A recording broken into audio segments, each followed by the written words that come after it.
Hey guys, it's Brooke with WTI. We are expecting our second baby in March and I wanted to get a new bedside sleeper.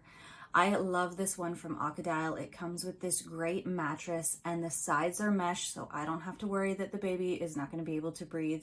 It also has this great space for storage underneath, and you need so many things for babies that is perfect. I love that it has so many different adjustments. There are 6.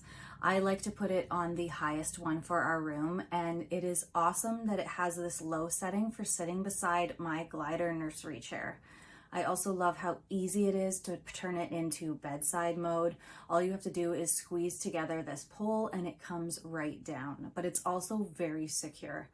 I have this on the number 1 setting for being beside our bed, and it attaches very securely with 2 straps to the bed. As you can see, this isn't going to go anywhere.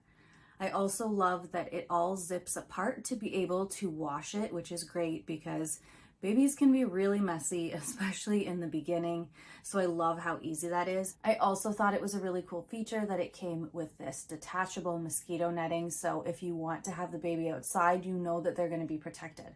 If you or someone you know is looking for a bassinet or bedside sleeper, I highly recommend this one. It looks super nice, it is very easy to put together, and you can take it apart to wash it, which is awesome. I love it and you will too, but that's just my point of view.